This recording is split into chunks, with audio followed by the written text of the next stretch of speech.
নমস্কার। মুক্ত কণ্ঠর পক্ষ থেকে আপনার কথা নিয়ে আমি আশিস বসু। হকার নিয়ে দু চার কথা। আজকে হকার উচ্ছেদ হচ্ছে এবং বেআইনি নির্মাণ ভাঙা হচ্ছে, এই নিয়ে অনেকে অনেক কথা বলছেন, অনেক আন্দোলনের গল্প উঠছে, অনেক কিছুই হচ্ছে। যাই হোক, আমি একটু আগে গুগল সার্চ করে দেখলাম যে কলকাতা অঞ্চলে ৮,৫০০ কয়েকজন মাত্র হকারের যে নিয়ম কানুন সেই অনুযায়ী তাদের লাইসেন্স নিয়ে তারা হকারি ব্যবসা করছে। তাহলে প্রশ্ন হচ্ছে যে এই যে ফুটপাত দখল করে যেভাবে সব দোকানগুলো তৈরি হয়েছে এবং সাধারণ মানুষের রাস্তা দিয়ে হাঁটতে হচ্ছে ফুটপাত ছেড়ে, এরা তাহলে কারা? এটা একটা প্রশ্ন।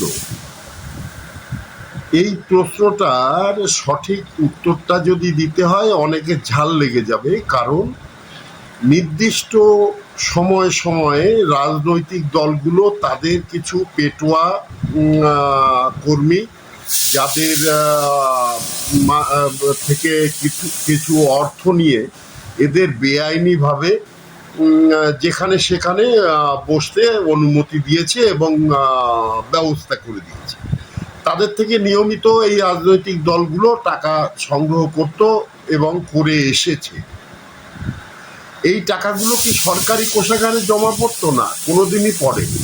হ্যাঁ, যারা আইনসঙ্গতভাবে হকারির লাইসেন্স করে যারা হকার ভাইরা আছেন তারা কিন্তু যে টাকাটা জমা দেন সেটার একটা অংশ সরকারের কোষাগারে জমা পড়ে, তারা বৈধ।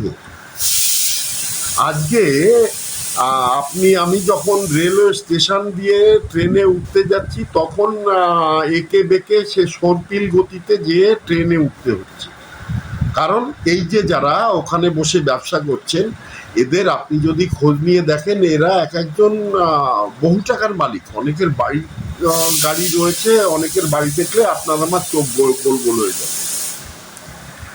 আজকে যারা রাজনৈতিক নেতাদের আশ্রয় থেকে এই সুযোগগুলো নিচ্ছিল এতদিন, আর যারা শিক্ষিত হয়ে শিক্ষিত যুবক যুবতীরা যারা কর্মস্থান থেকে বঞ্চিত হয়ে যারা সুযোগ পায়নি তারা রাস্তায় বসে আছে, তারাও রাস্তাতেই বসে আছে এদের মতো। এরা রাস্তায় বসে পয়সা করছে আর তারা রাস্তায় বসে দিন অতিবাহিত করছে, প্রতিবাদ করছে। আপনার আমার চোখে এদের দুজনের কারোরই কোনো মূল্য নেই, কারণ আমরা সব যে যার নিজের স্বার্থ দেখি। আজকে যারা নিজের স্বার্থ দেখছে তারাই কেউ কেউ এই হকারদের জন্য কুমিরের কান্না কাঁদছে। কই আপনার বাড়ির নিচে দুজনকে জায়গা দিন না, তা দেবেন না, কারণ আপনার স্বার্থ জড়িত। ঠিক হুবহু তাই আজকে সরকার সাধারণ জনগণের জন্য, ওই ৮,৫০০ লোকের জন্য কিন্তু এই সরকার না, সরকার সবার। তাহলে সবার যেখানে সুবিধা হবে সেইটা সরকার করবে। আপনার আমার সহযোগিতা করা উচিত। আপনার আমার মতন ওই ৮,৫০০, আমি ১০,০০০ই ধরলাম, এই ১০,০০০ লোক এতদিন বেআইনি সুযোগ সুবিধে নিয়ে এসছে নির্দিষ্ট কোনো সরকারের থেকে। এটা চালু হয়েছে সেই বামফ্রন্ট জমানা থেকে। বামফ্রন্ট জমানায় লাল ঝান্ডা দেখিয়ে কারখানাগুলোকে ইউনিয়নবাজি করে বন্ধ করে দেওয়া হয়েছিল, তারপর থেকে চলছে এই হকার বিক্রি। চলুক, তাতে কোনো সমস্যা নেই। তুলে দেয়, উড়িয়ে দেয়, তো সেটাকে কি মেনে নিতে হবে? এটা কথা। আমি আপনি মিলে চলুন তো কালকে গিয়ে মনুমেন্টের নিচে একটা দোকান দিই বড় সড়ো, সেটা যদি গভর্নমেন্ট তুলে দেয় বলবো আমার পেটে লাথি মারছে। এটা কি ফিজিবিলিটি? আমি আপনাকে একটা খুব প্র্যাকটিক্যাল কথা বলছি। আমার চেনা পরিচিত একটা মানে কি বলবো বর্ধিষ্ণু বাড়ির এতদিন গেটে ছোট গেট ইউজ করে তারা থাকতো, তার কারণ হচ্ছে তাদের বড় গেটের সামনে বেআইনি লোকজন বসবাস করছে দিনের পর দিন। আচ্ছা, এই যে বেআইনি ভাবে লোকজন বসবাস করছে দিনের পর দিন, তাদেরকে কোয়েশ্চেন করার ক্ষমতা থাকবে না গভর্নমেন্টের? একদমই তাই। কেন থাকবে না? আমার কাছে, আমি যদি আজকে ট্রাফিক রুল না মানি, আমাকে গভর্নমেন্ট পেনালাইজ করবে। এটাই তো ল, এটাই তো রুল, এটার জন্যই তো সংবিধান। আজকে সংবিধান যখন মানতে বলা হচ্ছে, তখন তো গায়ে লাগার কি আছে? Why there is a alternate narrative of nationalism? কেন? বাংলা কি ভারতবর্ষের আলাদা নাকি? আমার জন্য ন্যাশনালিজম একরকম, পাঞ্জাবের লোকের জন্য একরকম, হরিয়ানার লোকের জন্য একরকম, আপনার তামিলনাড়ুর লোকের জন্য অন্যরকম নাকি? কে বলেছে এই কথাটা? এই অল্টারনেট সেন্স অফ ন্যাশনালিজমটাকে আমরা কেন বলুন তো ধোঁয়া দিয়ে চলবো দিনের পর দিন? কেন করব? কেন আমাদের এখানটাকে একটা মোস্ট লিউক্রেটিভ টেরেন হিসেবে ধরা হবে to create? chi ca ca chi chi chi chi chi chi ca ca chi chi chi chi chi chi hamba hamba ramba ramba kamba kamba dumba dumba bumba bumba bamba bamba kaku kaku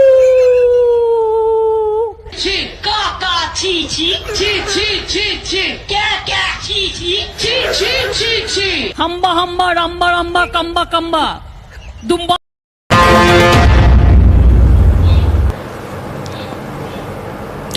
এবারে আমরা আলোচনা শুরু করার আগে সুভাষিস বাবু, আমরা একটু, আপনি যেহেতু এই মমতা বন্দ্যোপাধ্যায়ের সঙ্গে যে মানে সাক্ষাৎ charities of missionaries of charities এর যারা নামরা রয়েছেন তাদের যে সাক্ষাৎ, সেই প্রসঙ্গটা তুললেন, তার আগে একটু মমতা বন্দ্যোপাধ্যায়ের একটা বক্তব্য একটু শোনাই, যেটা নিয়ে মানে আমরা যে এই ডটগুলো কানেক্ট করার চেষ্টা করছি, একবার সেই বক্তব্যটা শোনাই। মমতা বন্দ্যোপাধ্যায় ঠিক কি বলেছেন একবার শুনে নিই, তাহলে আমাদের আলোচনা করতে সুবিধা হবে।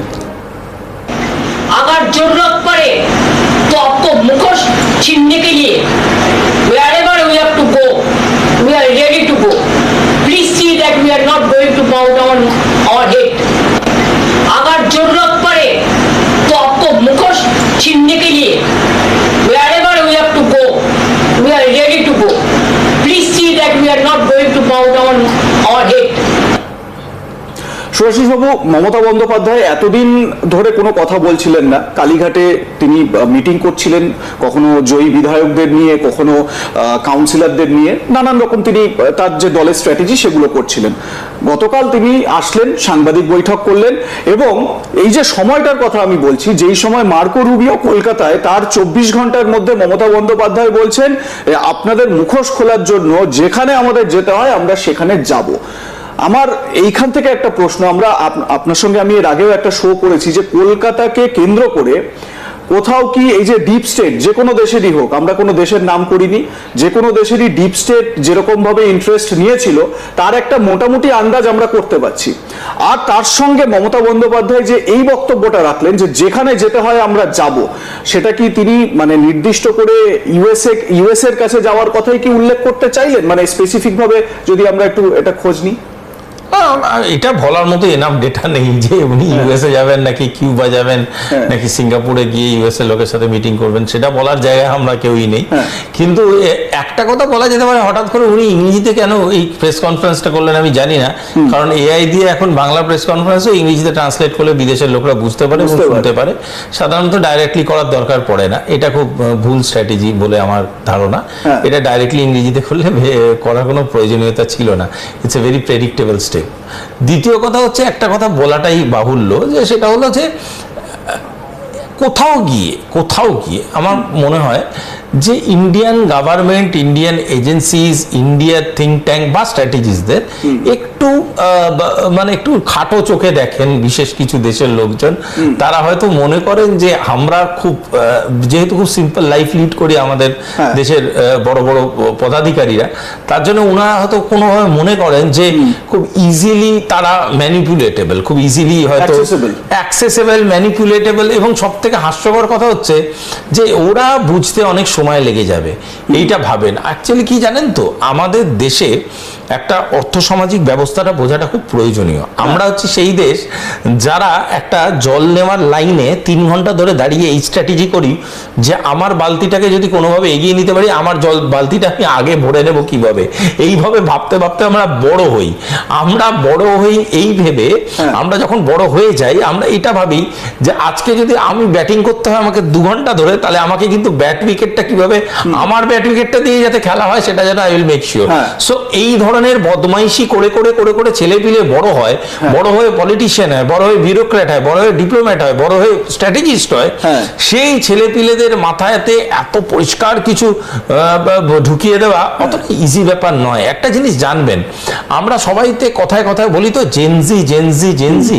আমি আমাদের এখানকার যারা জেনজি আছেন, gen Z, gen alpha, gen beta, gen Z, whatever you say, এদের উপরে আমার পূর্ণ বিশ্বাস আছে। কেন জানেন? পূর্ণ বিশ্বাস আছে এ কারণেই, কারণ আমরা যেভাবে ভারতীয়তা বোধ নিয়ে জন্মেছি, যদি আমাদের থেকে বেশি ভারতীয়তা বোধ না হয় ওদের কাছে, আমি অবাক হব। তার কারণটা হচ্ছে, একদিক দিয়ে বলছি আমরা ইউথ নেশন, অর্থাৎ 18 বছরের ছেলেপিলেরা আমাদের এখানে বেশি, সংখ্যাতে বেশি। সেই ছেলেপিলেরা যদি ভোট না দিত প্রো ইন্ডিয়ান গভর্নমেন্ট, তাহলে তো বিজেপির এতগুলো সিট আসতো না, বিজেপি এতগুলো স্টেটে থাকতো না। সিম্পল ম্যাথামেটিক্স, এর জন্য মানে পক্ষপাতিত্বর কোনো প্রয়োজন পড়ে না। Simple mathematics. তার মানে কি, youth generation pro BJP vote দিচ্ছে, যে কোনো ন্যারেটিভে কনভিন্সড হয়ে গিয়ে হোক না কেন দিচ্ছে। সুতরাং ইউনিফর্মিটি বা হোমোজিনিটি যেটাকে বলে, মানে একই রকম ভাবধারাটা যদি আমি দেখতে পাই আমাদের জেনজি, জেন আলফা, জেন বিটার মধ্যে ট্রানজিট করছে বা অসমোসিস ঘটছে, তার মানে এটা পরিষ্কার যে গোটা দেশ যেদিকে ভোট দিতে চাইছে, ম্যাক্সিমাম সেই কাস্টিংটা সেখানেই রেজাল্ট হিসাবে আসছে।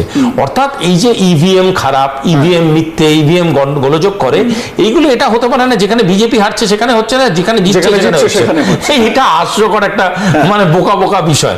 সুতরাং all I want to say is that, যে মানুষের ম্যান্ডেট নিয়ে বিজেপি হোক, কংগ্রেস হোক, এই তামিলনাড়ুতে তো নন বিজেপি গভর্নমেন্ট হয়েছে, সে কি মানুষের ম্যান্ডেট নিয়ে আসেনি? সেখানে কি বিজেপি বলছে আপনারা রিক করে এসছেন? সেটা তো নয়। তো এই বোকা বোকা কথাগুলোর কোনো মানে, মমতা বন্দ্যোপাধ্যায় এতদিন ধরে গভর্নমেন্ট করেছেন, মমতা বন্দ্যোপাধ্যায় ভোট দিয়েছে মানুষ, মমতা বন্দ্যোপাধ্যায় গভর্নমেন্ট করেছেন, আজকের ডেটে দাঁড়িয়ে ভোট দেয়নি, গভর্নমেন্ট করেনি। Simple and straight. হারটাকে মেনে নেওয়াটাও একটা স্পোর্টসম্যান স্পিরিট। এবার পয়েন্টটা হচ্ছে যে এই ধরনের যে উনি মন্তব্যগুলো করছেন, উনি যেটা বোঝাবার চেষ্টা করছেন, সর্বত্র এটা বোঝাবার চেষ্টা করছেন, একটা সেন্স অফ ডিসকমফর্ট তৈরি করার চেষ্টা করছেন। এই সেন্স অফ ডিসকমফর্টটা কি? এই সেন্স অফ ডিসকমফর্টটা কিন্তু আমাদের আগের যে মুখ্যমন্ত্রী ছিলেন, এই বিতাড়িত মুখ্যমন্ত্রী, উনি তো এই শুনলেন, দেখলেন, মানে ওই কা কা ছা ছা এইসব করে কাটিয়েছেন, এসব দিকে নজর দেননি। কলকাতা একটা আন্তর্জাতিক মানের শহর। আমাদের শহরকে পরিষ্কার পরিচ্ছন্ন রাখতে হবে, বেআইনি নির্মাণ এবং স্বচ্ছতা রাখতে হবে। তার জন্যে বর্তমান সরকার যে পদক্ষেপগুলো নিচ্ছে সেগুলোকে আমরা স্বাগত না জানিয়ে রাজনীতি করতে হবে, তাই এই ধরনের কাজগুলো করছি। মুষ্টিমেয়ই বলবো, কারণ পশ্চিমবঙ্গের যা শিক্ষিত জনসংখ্যা, সেই তুলনায় এই 8,500 বা 8,600 লাইসেন্সধারী হকার সংখ্যায় খুবই নগণ্য। তাদের জন্যে তো দরদ উতলে পড়ছে না, উতলে পড়ছে বেআইনি যাদের থেকে টাকা রোজ এই রাজনৈতিক দলগুলো বা আঞ্চলিক নেতারা, মস্তানরা সংগ্রহ করত। তাদের নিয়ে এদের মাথা ব্যথা। তো আপনারা একটু চিন্তা করুন, আপনারা একটা সুন্দর সুস্থ সবল শহর চান, না নির্দিষ্ট কয়েকজনের সুবিধার ক্ষেত্রে? আপনারা একটু চিন্তা করুন না, যে শিক্ষিত বেকার যুবক যুবতীরা রাস্তায় বসে আছে, এই যে 26,000 চাকরি চলে গেছে, তাদের কথা একবার ভাবুন, তাদের হয়ে একটু চিন্তা করুন। করবেন না? আপনাদের প্রয়োজন এখন রাজনীতি করতে হবে, তাই উস্কাতে হবে এই হকারদের নাম করে, উস্কাতে হবে আপনাকে এই বেআইনি নির্মাণ ভাঙার নাম করে। আপনারা যারা এই উস্কাচ্ছেন ঠান্ডা ঘরে, উস্কেই ঠান্ডা ঘরে যে বসে টিভিতে এদের দেখছেন কে কীরকম মার খাচ্ছে, কে কীরকম, আপনারা একটু সামনে এসে দাঁড়ান না, আপনারা একটু সামনে থেকে নেতৃত্ব দিয়ে এই আন্দোলনটা চালান না, তা তো করবেন না। আপনাদের নিজেদের, আপনারা একবার চিন্তা করুন, নিউ টাউনের যে কাউন্সিলর 5 বছরে 100 কোটি টাকা সম্পত্তি সে করলো কীর্তন গেয়ে,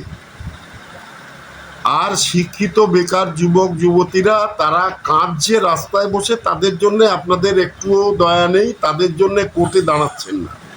কোর্টে দাঁড়াতে গেছেন কার জন্যে? কীর্তন গেয়ে নাকি 5 বছরে 100 কোটি টাকা আয় করেছে, এর জন্য। তখন বলছেন ও এটা আমার পেশা। তো আপনার আদর্শ আর পেশার মাঝখানে দূরত্ব কতটা একটু যদি প্রকাশ করেন। এই যে শতরূপ বাবু বড় বড় লেকচার মারছেন, আপনার বাড়ির সামনে একটু জায়গা দিন না, একটা 2-4টে হকারকে বসার জন্য, দেবেন না।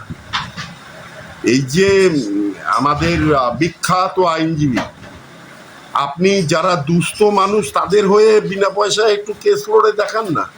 কয়টা কেস আপনি সাধারণ মানুষের জন্য লড়েছেন? লড়েননি। কোনো প্রমাণ আমি তো খুঁজে পাচ্ছি না এখনো, আপনাদের কাছে আছে কিনা জানি না। যাই হোক, তবে আমরা সাধারণ মানুষ হিসেবে প্রত্যেকে চাই আমাদের শহর, পুরো বাংলা সুন্দর হোক, সুস্থ পরিবেশ হোক। ওই মুষ্টিমেয় কয়েকজনে লুটে পুটে খাবে, আর সাধারণ মানুষ তারা চেয়ে চেয়ে দেখবে আর দুঃখ প্রকাশ করবে, ভয়তে কিছু বলতে পারবে না। এই বাংলাকে প্রয়োজন নেই। যাদের খুব ঝাল লাগছে তাদের কথা ছাড়ুন, যেমন মমতা ব্যানার্জির এখন খুব ঝাল লাগছে, অভিষেকের ঝাল লাগছে, এখন ওনারা আর মঞ্চে যে বড় বড় লেকচার দিতে সাহস পাচ্ছেন না, কারণ জানেন জনগণ ঝেঁটাপেটা করবে। তাই ওনারা এখন ফেসবুকে লাইভে এসে আগে থেকে ঘোষণা করছেন এই সময় আমি লাইভে আসবো, এনে ওনারা ওই আলতু ফালতু লেকচার শুনতে হবে। ওই যে শুনলেন খানিকক্ষণ আগে যে ক্লিপিংটা আপনাদের দেখালাম, তো এইরকমই ক্লিপিং আরো 2-1টা দেখাচ্ছি আপনাদের। যাই হোক, চাই বাংলা সুস্থ সবল থাক, বাংলার মানুষ শান্তিতে থাক, প্রতিটা মানুষ তার ন্যায্য অধিকার পাক, কিন্তু তার জন্যে ওই নির্দিষ্ট একটা শ্রেণীকে সুযোগ সুবিধে পাইয়ে দিয়ে অন্যদের বঞ্চিত করা চলবে না। তাতে আপনি যে দলেরই বলুন আমায় আর যাই বলুন, তাতে কিচ্ছু আসে যায় না। সাধারণ মানুষের মুক্ত কণ্ঠে মুক্ত কথা, সাধারণ মানুষের কথা বললাম। বাকি চিন্তা ভাবনা আপনাদের। আর কয়েকটা ক্লিপিং দেখুন। নমস্কার, সবাই ভালো থাকবেন। ভারত মাতা কি জয়, জয় শ্রীরাম।